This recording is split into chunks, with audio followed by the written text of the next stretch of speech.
আজকে আমি নিরামিষ ভেজ ডাল রান্না করেছি, পেঁয়াজ রসুন ছাড়া, সম্পূর্ণ নিরামিষ। খুবই হেলদি একটা রেসিপি। ভাত রুটি দুটোর সাথেই খেতে দারুণ লাগবে। এই দিয়েই পুরো ভাতটা বা রুটিটা খাওয়া হয়ে যাবে, আর কিছুই লাগবে না। তাহলে আমি কিভাবে করলাম, কিসের পর কী দিলাম, প্লিজ বন্ধুরা স্কিপ না করে পুরোটা দেখার অনুরোধ রইল। নমস্কার বন্ধুরা, আপনারা দেখছেন কুকিং হাউস অফ অনিমা। আজকে একটা নিরামিষ ভেজ ডালের রেসিপি তোমাদের সাথে শেয়ার করব। কাঁচা মুগ ডাল দিয়েই করব। মুগ ডালটা আমি ভাজবো না, তার জন্য দেখো বাটিতে আমি জল বসিয়ে দিয়েছি গরম হতে। আর এখানে আমি কিছুটা মুগ ডাল নিয়ে নিয়েছি। এই মুগ ডালটা আমি ধুয়ে নেব, ততক্ষণ জলটা গরম হতে থাক। দেখো বন্ধুরা, জলটা গরম হয়ে উঠছে, এই বিড় বিড় করছে, বুটি বুটি হয়ে গেছে। এই অবস্থায় আমি এই ধুয়ে রাখা মুগ ডালটা দিয়ে দিচ্ছি। এই পর্যন্ত যারা ভিডিওটি দেখছো লাইক দিয়ে কন্টিনিউ করো। এবার ডালটা আমি সিদ্ধ হতে দেবো, ততক্ষণ অপেক্ষা করব। দেখতে থাকো বন্ধুরা। দেখো বন্ধুরা, ডালটা ফুটে উঠেছে। এবার আমি যে ফেনাটা আছে, এই ফেনাটা আমি ফেলে দিচ্ছি, দেখতেই পাচ্ছ।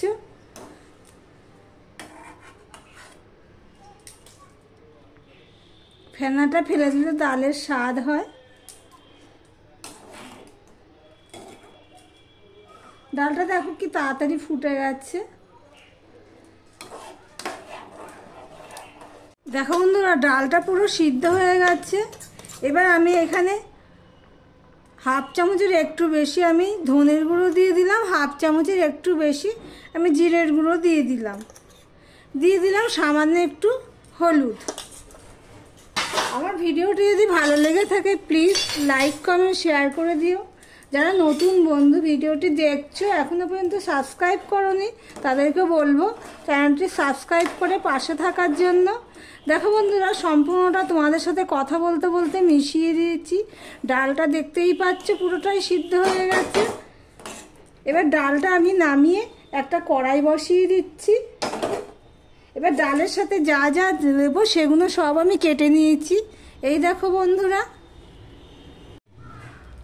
এখানে দেখো ছিম নিয়ে নিয়েছি, পেঁপে নিয়েছি, গাজর নিয়েছি, আর 4টে কাঁচা লঙ্কাকে আমি দুভাগ করে নিয়েছি। আর এখানে নিয়ে নিয়েছি টমেটো, আর এই আদাটুকু আমি গ্রেট করে নেব। এবার দেখো কড়াইতে আমি সাদা তেল দিয়ে দিচ্ছি। এই পর্যন্ত যারা ভিডিওটি দেখছো লাইক দিতে ভুলে যাচ্ছ, তাদেরকে বলবো লাইক দিয়ে ভিডিওটি কন্টিনিউ করতে। দেখো তেলটা গরম হয়ে গেছে। আমি এখানে 1 চামচের মতো নুন দিয়ে দিলাম। এবার সবার প্রথমে আমি গাজর দিয়ে দিচ্ছি, পেঁপে দিয়ে দিচ্ছি। শিমটা আমি একটু পরেই দেব, ওগুলো শক্ত তরকারি তো, সিদ্ধ হতে সময় নেবে।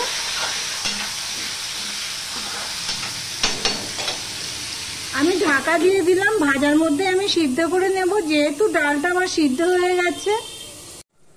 আমি ঢাকা দিয়ে আমি পেঁপে আর গাজরটা ভেজে নিয়েছি। দেখো বন্ধুরা, কেটে দিলাম, কাটা হয়ে গেল, তার মানে সিদ্ধ হয়ে গেছে।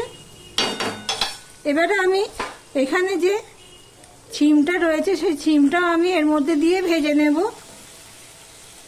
আর কাঁচা লঙ্কাগুলোও দিয়ে দেব।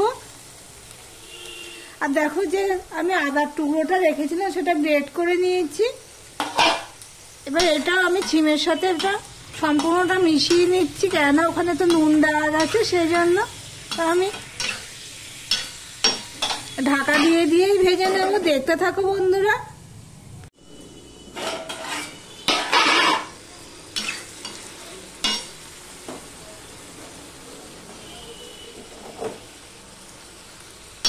ছিমটাও ভাজার মধ্যে সিদ্ধ হয়ে গেছে। এবার আমি এটা এই বাটির মধ্যে, এই ডালের মধ্যেই আমি তুলে নিচ্ছি। দেখতেই পাচ্ছ বন্ধুরা, সবজি ডাল তো অনেক রকমেরই হয়ে থাকে, এইভাবে একবার প্লিজ তোমরা বানিয়ে খেয়ে দেখতে পারো নিরামিষের দিনে, পেঁয়াজ রসুন ছাড়া।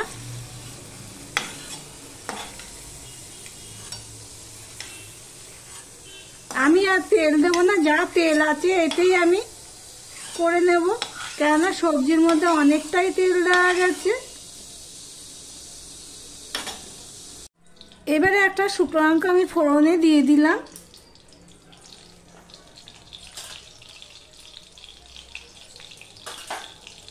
আর দিয়ে দিলাম 5 ফোড়ন, এই হাফ চামচের মতন হবে।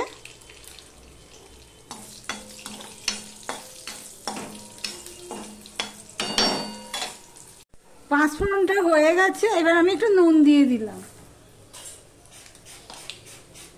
দিয়ে যে গ্রেট করা আদাটা রয়েছে সেটা আমি দিয়ে দিচ্ছি।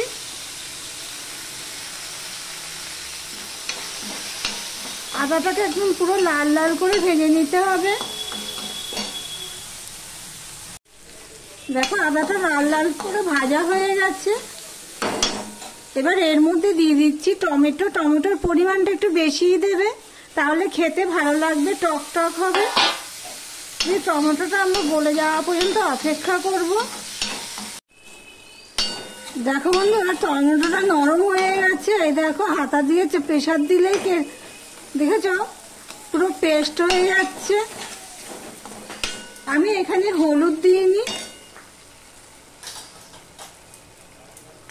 সবজি ভাজতেও হলুদ দিইনি, আমি একটুখানি হলুদ দিয়ে দিলাম।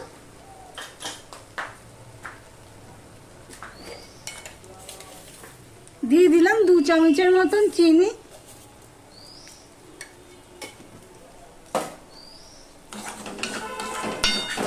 চিনিটা দিয়ে একটুখানি নেড়ে চেড়ে নিলাম, নিয়ে এবারে আমি ডালটা দিয়ে দিচ্ছি, দেখতেই পাচ্ছ।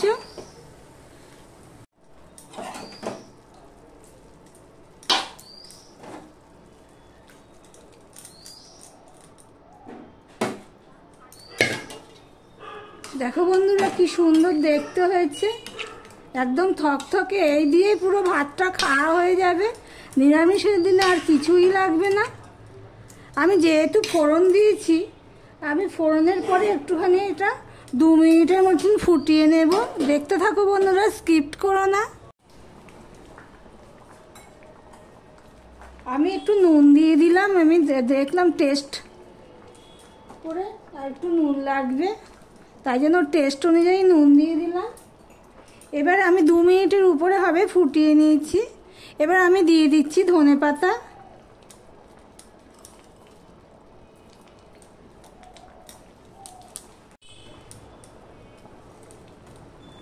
গ্যাসের ফ্লেমটা একদম সিম করে দিয়েছি। দেখো বন্ধুরা দেখতেই পাচ্ছ কি দেখতে যেমন সুন্দর হয়েছে, খেতেও তেমনি দারুণ স্বাদ হয়েছে। এই দিয়েই পুরো ভাতটা খাওয়া হয়ে যাবে। তোমরা একবার নিরামিষের দিনে এইভাবে করে খেয়ে দেখতে পারো। তাহলে ভিডিওটি আজকের মতন এখানেই শেষ করলাম, আবার অন্য কোনো রেসিপি নিয়ে চলে আসবো।